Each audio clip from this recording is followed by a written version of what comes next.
I am truly honored to be selected for induction into the Hockey Hall of Fame.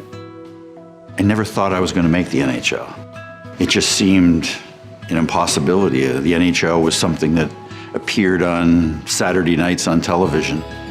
I love playing hockey. I'm not sure how many of you know that. I know to some that I seem the dilettante, picking up hockey as I would something else, dropping it for something else a few years later. He was not the prototypical athlete.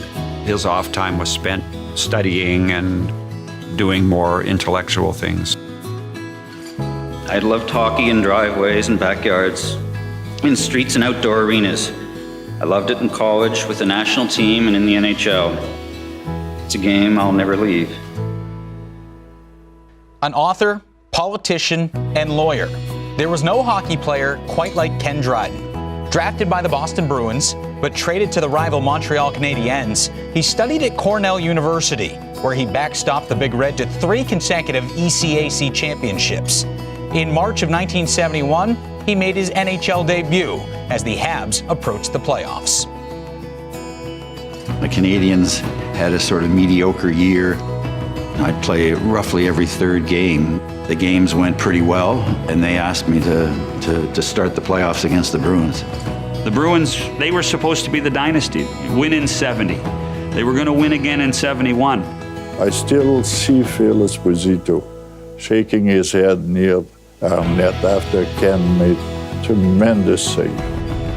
The Canadiens completed an unlikely cup run by defeating Chicago in the final, and Dryden was named the Conn Smythe Trophy winner. One of the remarkable stats about Ken Dryden is that he won the Conn Smythe Trophy and he won the Stanley Cup before he had lost one regular season NHL game. Still considered a rookie the following season, Dryden won the Calder. In 1972-73, he won his first of 5 Vezina trophies. Many of the goalies of that era were not big men. And when Ken came along, he represented a different physical presence in the net. He was big. His stoic imposing stature produced one of hockey's most iconic images. I don't know where the pose started. For me, it was just a resting position. The traditional one is to rest on the top of your pads. That's a fairly long way down for somebody who's tall. It just seemed easier to me to rest on the extended stick. Dryden's pose was immortalized on the cover of his critically acclaimed memoir, The Game. He has a very different thought process. He saw the game very differently. The book that he wrote, The Game, remains the seminal work on hockey, really. Despite his brief 8-year career, Dryden remains near the top of every statistical category for Montreal goaltenders. He won 6 Stanley Cups, posted a career 2.24 goals against average, and never lost more than 10 games in a given regular season. Ken Dryden doesn't get enough credit for being one of the great characters of our game, simply because most of the people who watched him probably didn't understand him.